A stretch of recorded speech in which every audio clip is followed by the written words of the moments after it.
Hey, what's going on, guys? Hope you're doing well and staying safe. Today it's tutorial time, and we're going to cover a topic which many of you requested us to do: advanced color grading for your drone footage. Let's go! Alright guys, so welcome to the editing room. We're going to color grade a shot which I shot last year in Kiev, Ukraine. It's actually one of my favorite drone shots of that year, and it doesn't look like much at the moment, but this was shot during sunrise. So let's bring back some of those sweet colors. Alright, so let's jump into Lumetri color, and at first you just want to create a basic color grade. So just work with shadows, highlights, midtones. Don't use any stylistic color grades, LUTs, or anything of that. Color correct your clip first before you start actually color grading. Okay, so we're gonna bring some of that contrast back up. This is shot in D-Log, like I said, so it's really flat. And the thing what makes the shot a little more difficult than usual is that the sun is right here on the left. And the sky looks really bright, and there's a fog here. The top looks really flat, and it doesn't have much detail or color. And this is quite opposite. So this is really dark, it has more contrast, it has more detail. And we want to kind of even this out. We want to make the skies a little more orange, so it actually looks like golden hour. Because currently this is like daytime or something.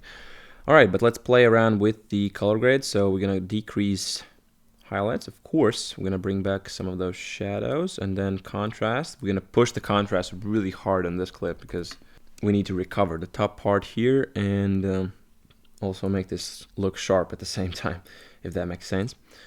Okay, so nothing much here. I guess you guys are all familiar with how to color correct your clips. So I'm going to jump into the curves here, and gonna do a little S curve as usual. I mean, what else you can do here, really?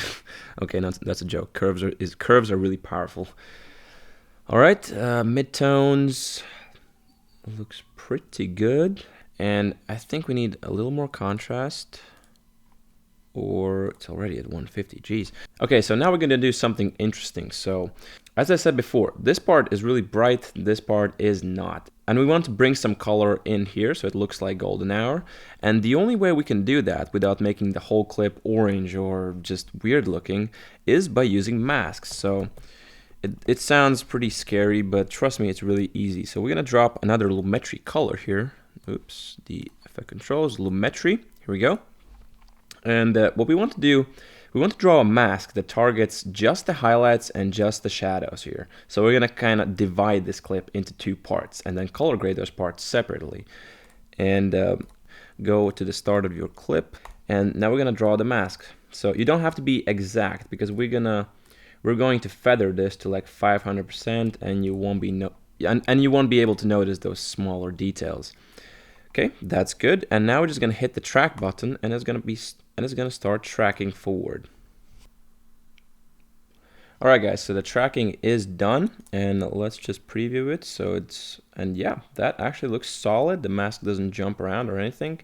Maybe a tiny bit, but like I said, we're going to feather this so no one will notice those smaller imperfections. Trust me on this one. All right, so now we're going to feather the mask like 500%. I think that's kind of a sweet spot for what I use. And now you can see that we are targeting just the top, and that's exactly what we need.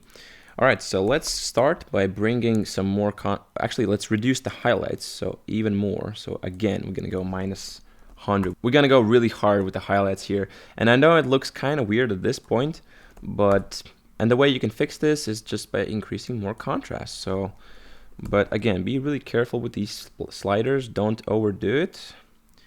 And yeah, let's move to the saturation, maybe 150. And now let's make this look more like actual sunrise. So we're gonna play with the temperature here.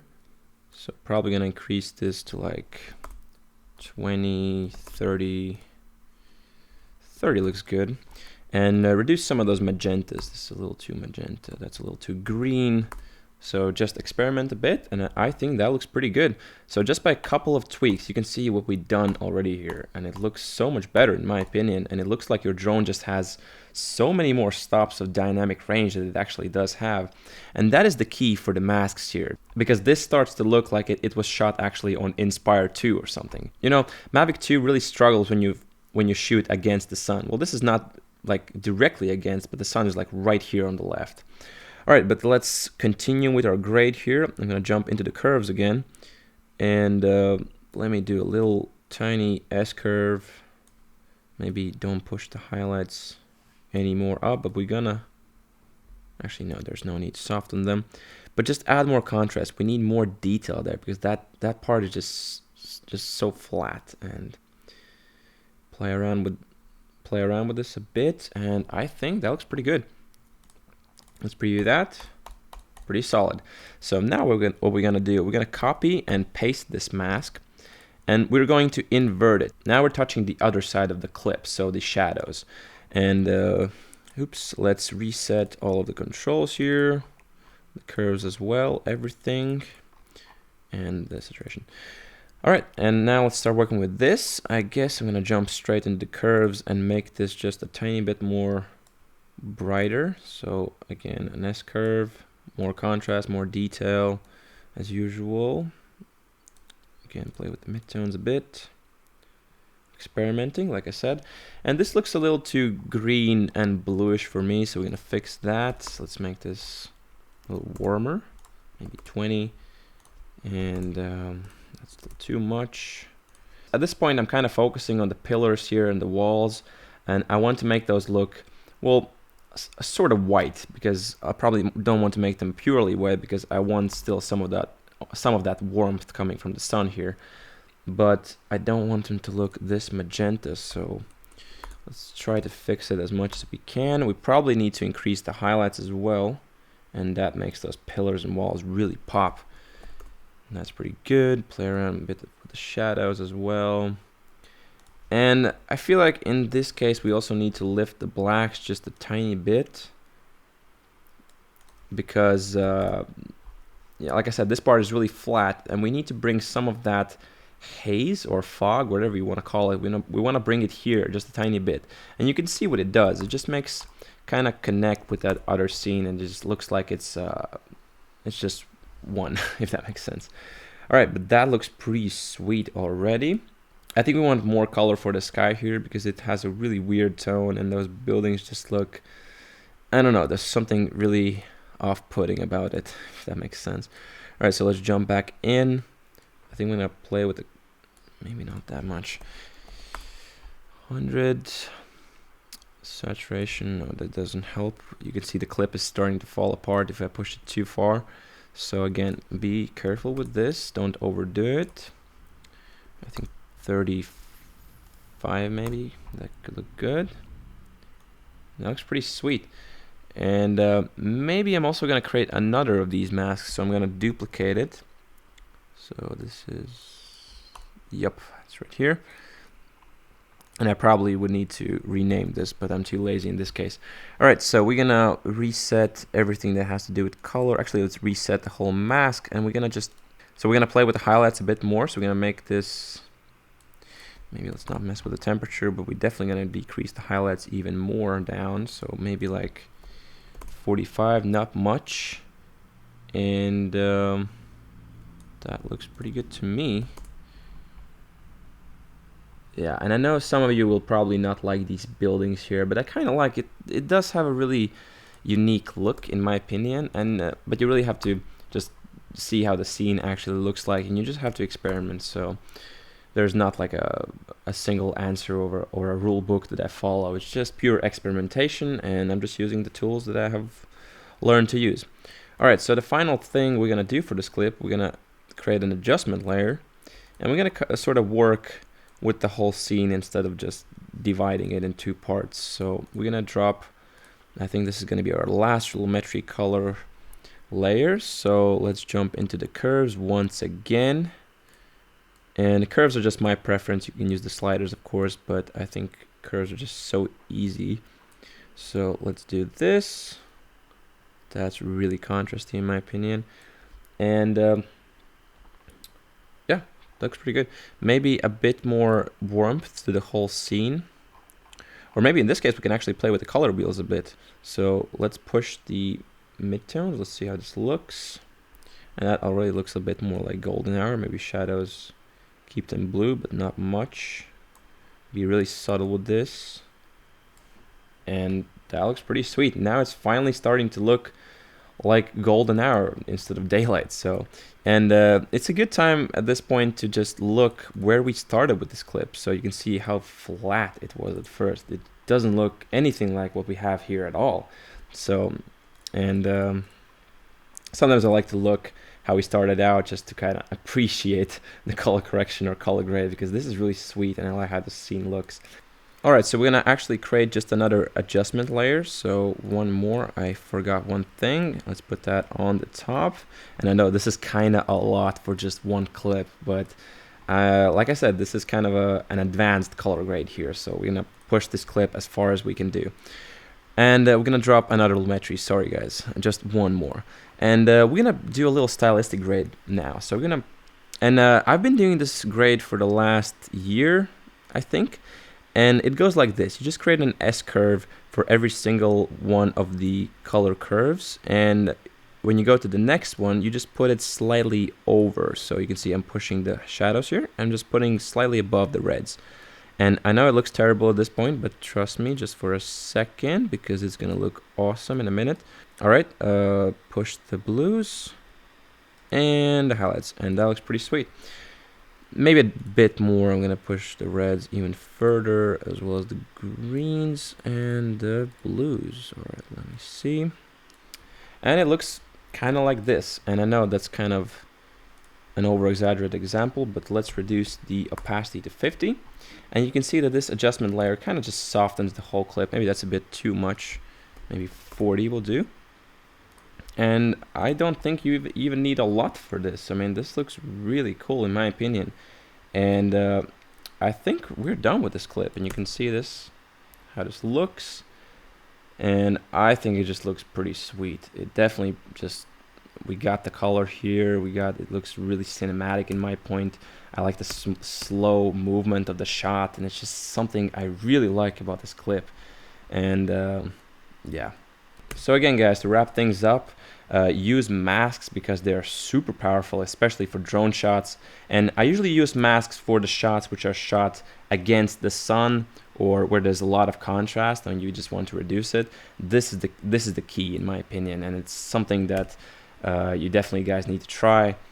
All right, guys, and one more tip I want to give you. Now this is a really interesting one. There's an effect that's called highlight and shadow, and what this does is basically it's recovering the highlights or the shadows really aggressively. It's pushing it way farther than the lumetri can, and in this example it looks horrible, but it's because it's set to auto amounts. But I'm just going to show you what it does. So let's push this to 100 and you can see how much it can actually recover. Now this looks absolutely horrible, but I would use it to, let's say, 50%, and then I would blend it with the original scene, and you can see how much it is actually recovering, and it's giving the clip a little bit of a magenta tone. But I definitely suggest you play with this out. Like I said, it's not necessary for this scene because the colors here are just falling apart, and it's just not usable. But in some cases it does absolute wonders, and I definitely suggest you try this effect out. It's built into Premiere, so definitely play it with this around, and use masks like I said. That's it. Okay, so let me show you another example on how I like to use masks. So here we have a shot from a lake in Italy. And as you can see, it's pretty nicely color graded, but the problem is the top of the mountain here, it's lit by the sun because, again, it's sunrise and the sun is rising, and this part is just blown out. And you see, without using masks, there's not really a way we can fix this because I don't want to decrease the contrast or the exposure for the shadows here because the main part is here. You see how it looks here. This is how it should look like, but here is just blown out because it's a lot brighter combined with the sky. So the thing I did in order to fix this, I made my color layer, this time I'm using Colorista instead of Lumetri, but it does the same thing. And I made it affect only the bottom part of the footage. So I applied a mask. So now you can see it only affects the bottom. We still have our nice color grade here, and the top is not color graded. So, and then I did a separate one, which is an inverted mask that targets just the top. You can see off and on, and now it looks like just one single clip here. There's no way you can notice the mask. I'm actually going to show you the mask real quick. You can see it here. So I get it selected. and it's just slowly revealing. Again, it's a really rough mask. It's not precise, so it's super easy to do. And yeah, I mean, look at the difference here. There's no way you can achieve an effect like this without using masks. I mean, take a look at that. I pretty much just divided the clip and made it 2 parts, exactly how I showed with the Ukraine clip. And I think this just looks incredible. Again, the power of masks is just insane.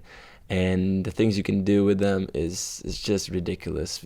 Like I said, you never could achieve a shot like this without using masks. So again, think about different ways how you can use them. It's not just to correct skies, you can also have objects. Okay, but now let's take a look at a clip that's even more difficult when it comes to masks. Alright, and this is the last example, so it's the famous boat shot, which I really love, and you can see that in my every video almost. But the thing that makes this shot so difficult is that, firstly, we are shooting against the sun, and you can see that it's blown out already, as much as I tried to save the highlights and the shadows. But this is what we got, and the boat is turning away from the sun, and now the clip is a little bit darker than usual.